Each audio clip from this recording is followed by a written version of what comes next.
It had started in the farthest corner of my apartment first, as only the slightest hint of coppery red, before oozing from the ceiling and down the wall. I stumbled towards it, tripping over a laundry hamper and knocking it to the floor. It was funny looking, really. Against the yellowing wallpaper, it looked almost like a rookie's graffiti, still fresh and drying. I lifted a hand to touch it, but thought better of it. Up this close, the stench was overwhelming, like when the sink clogs and you pull out the stopper to find an enormous glob of hair. A smell mixed between bile and ammonia, a nauseous wave swept over me attempting to pull up last week's dinner. In a panic, I ran to the window and was alarmed when it wouldn't open. Furiously, I scrambled to unlatch the lock and rattled it up for the first time in years. As I swallowed the tastiest air I've ever had, I could only think, at least I know where the smell is coming from now. 1 month ago had been a party for me. I'd gotten home early from my job mopping floors at a hospital and had even had time to pick up a pizza on the way back. Now, I don't live in the best of areas, I'll admit, and whenever I pull into the unpainted parking space of my building, I always get that feeling that something bad might happen that day.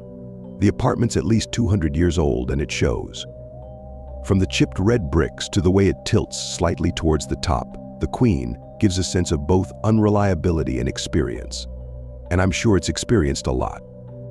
I push through the front glass door, complete with a head-sized hole, and begin the solemn march to the 8th floor and my room number 48.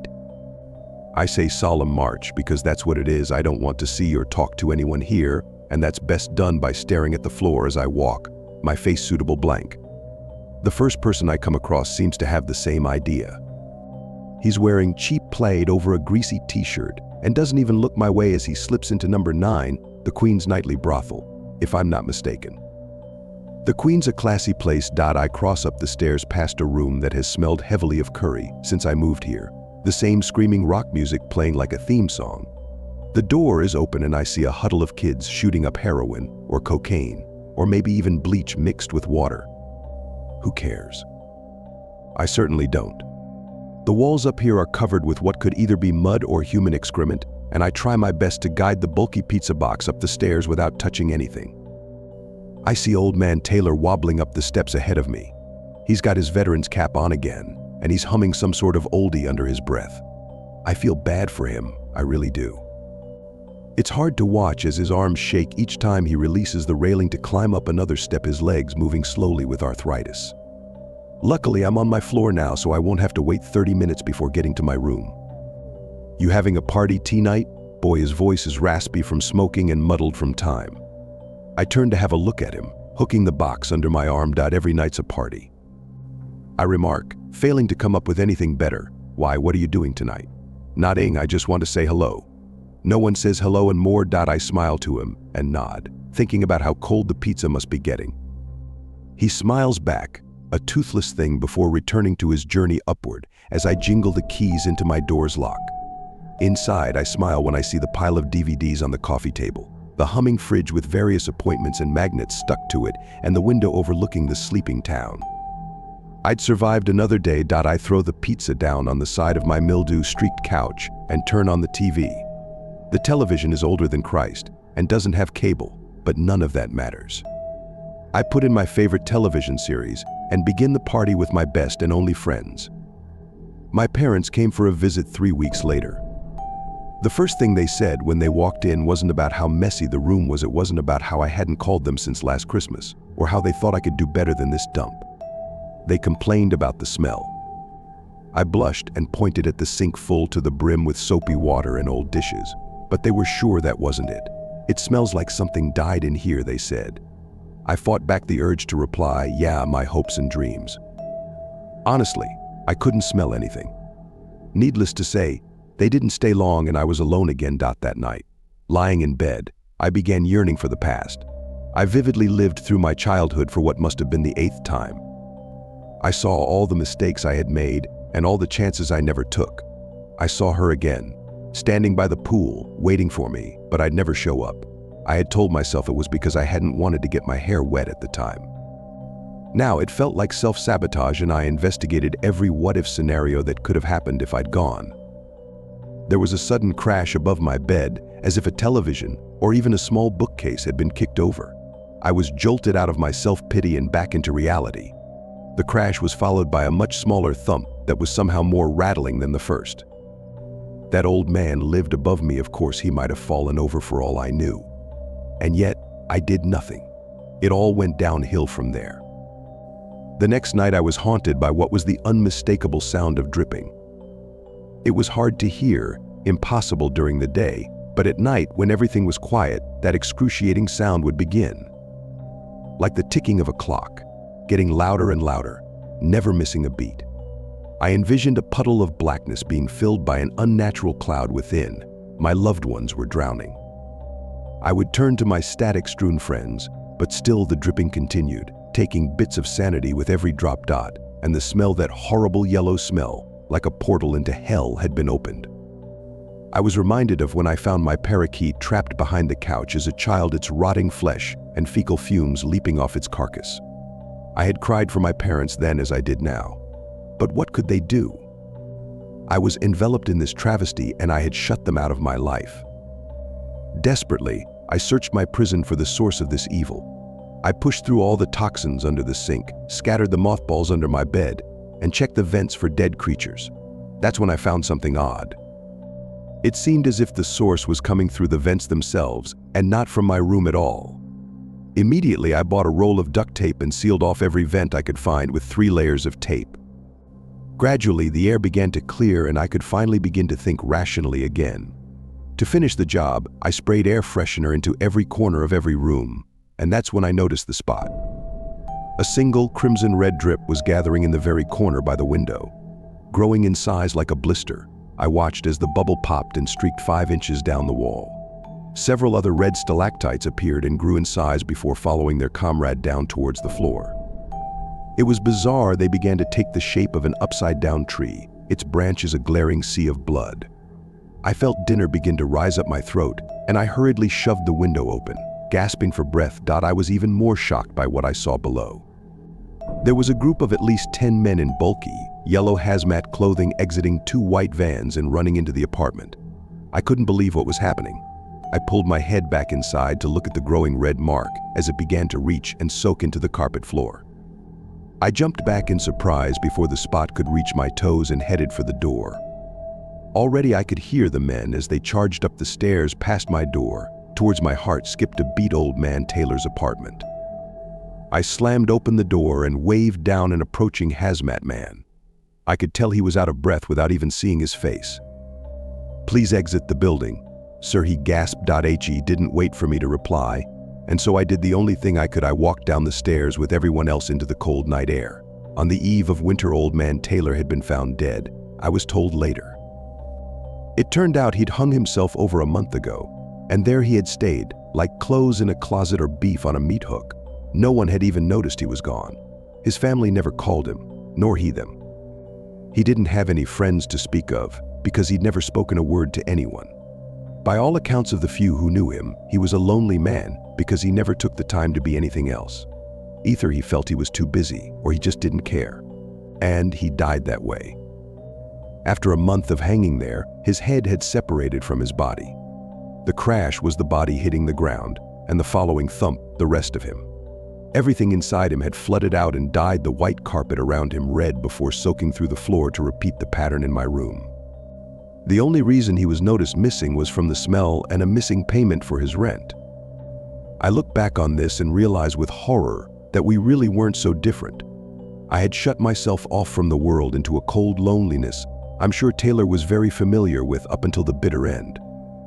I've started going out more as a result. I've shut off the television and sold all my DVDs. I even called her again. I almost didn't, at first. But during the past month, I've learned that life is too short and sanity too fragile to lock myself in my room anymore. In the search for change, I've put away my noose for good.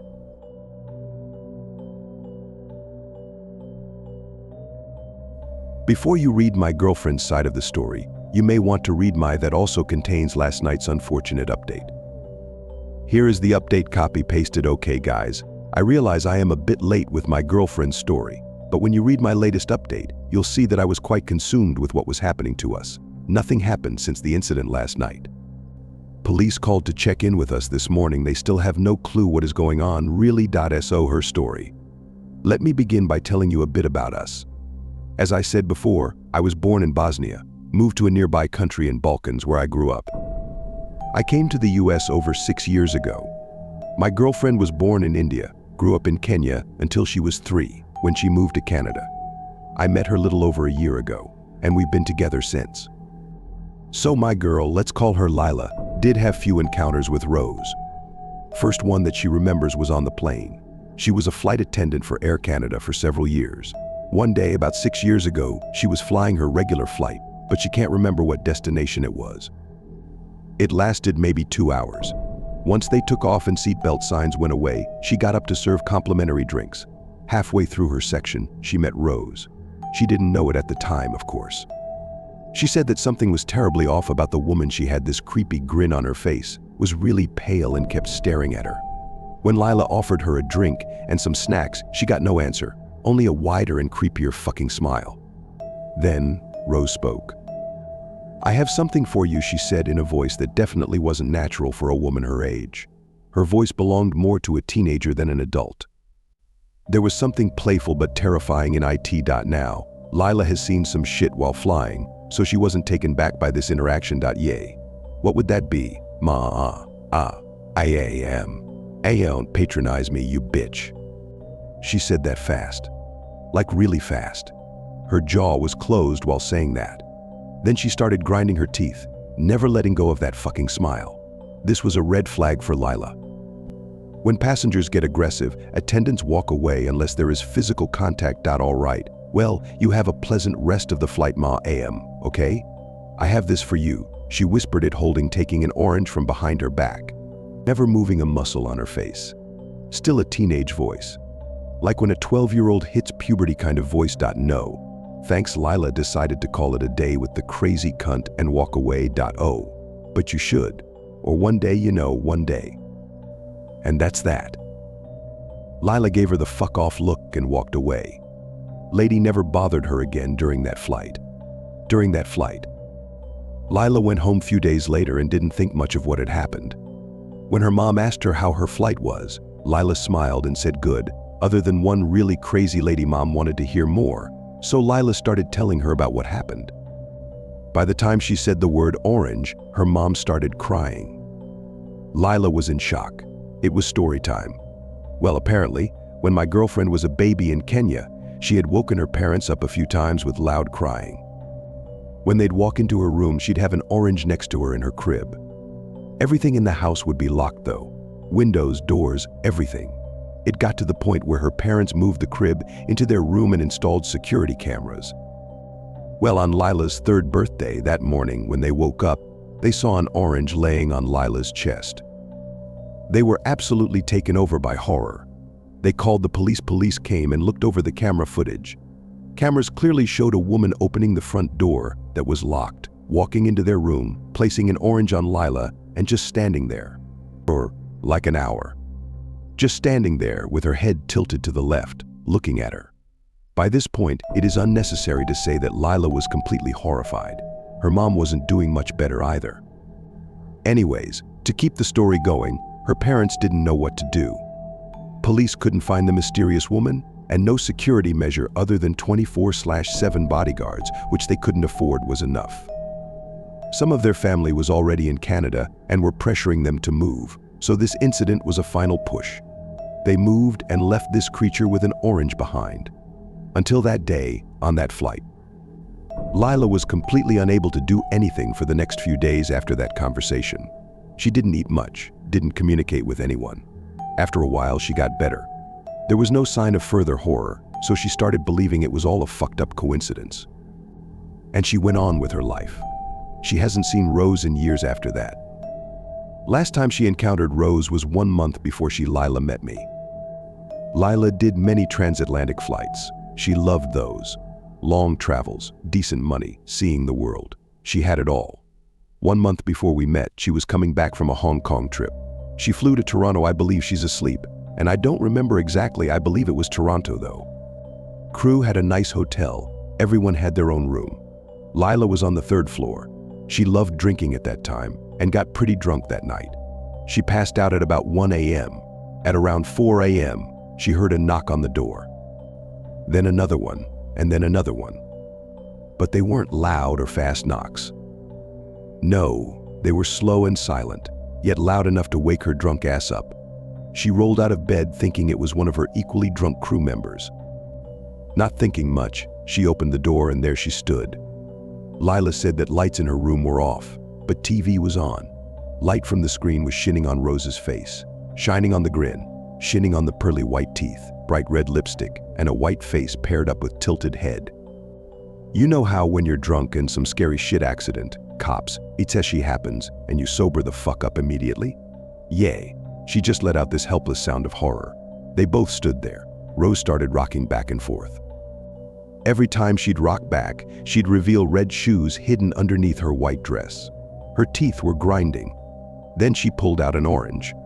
What do you want from me, Lila begged. Rose kept rocking with a smile. Please, just leave me alone.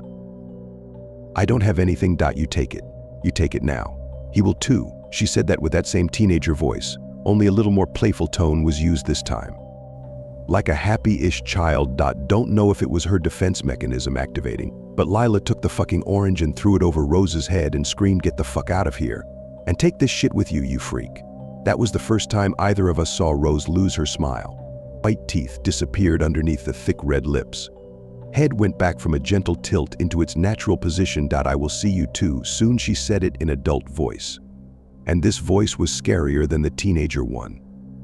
Lila says it's because it sounded real, like a conscious, normal person making a threat. Of course, at that time Lila didn't know me and had no idea who you two were. She assumed it'd be her mom. That brings us to today. Yay. If you read the update from my previous story, you saw that our room was broken into by Rose's logical assumption. Pictures of the break-in were taken before police came. They will be up on here today. Some stuff in our room was moved around. We are scared as fuck, clueless as to what's going on. I will be Skyping with my mom soon to see if she has any answers. Lila will talk to her mom as well. I am personally just shocked at these developments.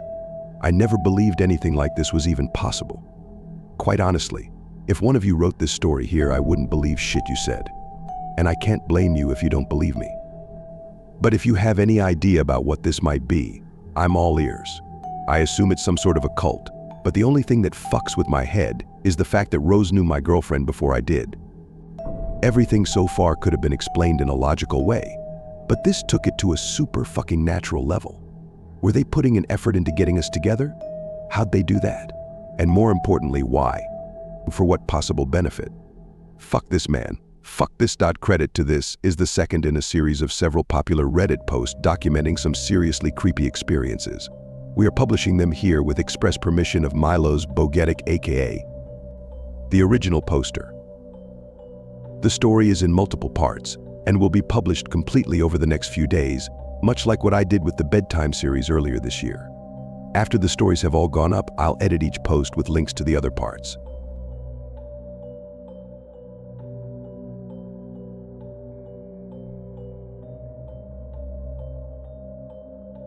Last winter, I was walking through a park near my apartment when I came across 5 young boys attempting to smash an object with a hammer. Granted, Chicago children are probably more violent than most, but I am not used to seeing such things in my particular neighborhood. I jogged over to them mostly out of curiosity, but also to make sure they weren't torturing some poor squirrel or a pigeon or something.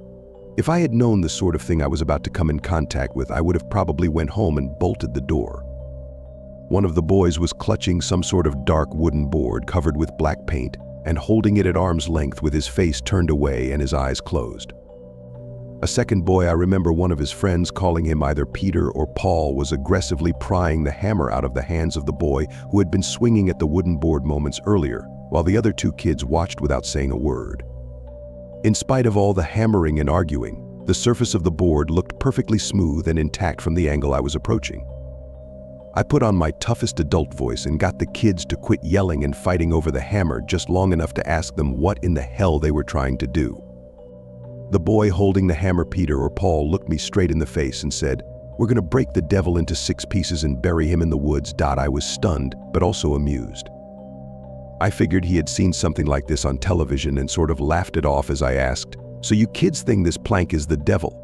Peter or Paul was clearly not pleased by this question and said something along the lines of, "Are you stupid or what? That thing ain't a plank."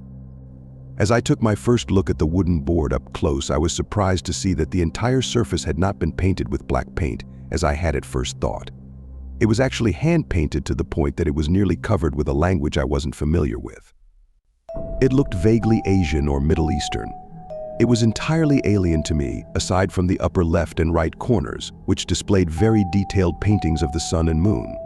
In the center of both the sun and moon were unnerving faces with blank expressions.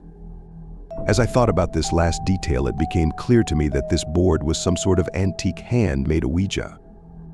Peter or Paul explained to me that his grandfather owned an antique store and was on his deathbed. He had requested that the boy's mother take this board from his store safe and break it into 6 pieces and dispose of it immediately, burying each piece in the woods not less than a mile apart from each other. He would not say why this had to be done, but continuously referred to the board as that wooden devil. When the boy's mother had refused, thinking it ludicrous as any rational person would, the grandfather had enlisted the boy and his friends, given them the store key, and told them the safe combination. I remember he kid telling me he was disappointed. He had always thought the safe held his grandfather's stash of ancient pirate treasure. Upon grabbing the wooden board from the safe, however, the boys had run into 2 problems. Firstly, the board was hard as stone, and the best way to break the thing was turning into a point of argument, now that the hammer had failed. The second issue was that woods in Chicago are scarce, and woods large enough for burying things miles apart from each other are even scarcer. Realizing it was most likely not the best idea to get in the way of a group of kids' family issues when a hammer and a wooden slab are involved, I figured my best option was to break the thing myself to make sure the kids didn't get themselves hurt, then be on my way. This proved to be extremely difficult. I remember thinking that the board had to be reinforced with a steel plate or something. I was beating on the thing with the hammer for the 100th time when I remembered that I had a hacksaw I had bought to remove a broken tree limb 2 years earlier, and had never touched it since. I told the kids to sit tight and jogged down the block to my apartment. By the time I got back, it was snowing, and the boys were picking up the snow and throwing it at each other in clumps rather than snowballs. It was an unusually mild winter for us last year, and I think this may have been the beginning of the only snowstorm we had all year, if I remember correctly. The 5 of them continued to play with the snow as I hacked into the board with my saw. It took an unusually long time, but it worked. When the first piece snapped off, I picked it up and saw that the grain where it had been cut was unlike anything I had ever seen before, spiraling in a very distinct pattern that I can still picture in my head. The unstained wood was a deep reddish brown. When the board was in 6 pieces, Peter or Paul grabbed the corner with the picture of the sun. Then he and one of his friends ran a short distance into a wooded area on the edge of the park and buried it about a foot down. As this was going on, the other boys explained to me that they were planning on spending the day riding the elevated train and taking the pieces to the various wooded areas they had come up with. They just needed one more place to bury the 6th piece and hadn't come up with anything yet. As it happened to be a Sunday, if I recall, I offered to do it on the way to work the next day, and they agreed that it was a good plan. As the 5 of them walked away toward the north, I saw them enter a station for the Blue Line train, and I never saw them again. Later that night, as the snowstorm started to get really bad, I remember thinking that I hoped I hadn't made a mistake by letting them go off on their own, but a strange adult hanging around with 5 neighborhood kids tends to give people the wrong idea, regardless of whether he's looking out for their safety. I hoped they had gotten their task finished before the storm had really hit. The corner of the board I had wound up with was the corner with the painting of the moon with the blank expression. I had really planned to bury it, I swear I did, but we all wound up snowed in the following morning, and it ended up in the drawer of an end table. I don't know if you've ever been snowed in during a Chicago winter, but when this happens, they tend to send out these huge monolithic snow plows that push all of the snow into mountains on top of all the parked cars, none of which will be capable of moving an inch for at least 2 days. The day was rather uneventful, but as nightfall approached, I was taken by the eerie notion that someone was watching me through my living room window. I kept glancing toward it, expecting to see someone peering in at me, despite the fact that I live on the 3rd floor and my living room window faces the street. After a while, I shook off the notion, and I believe I went to sleep around 11.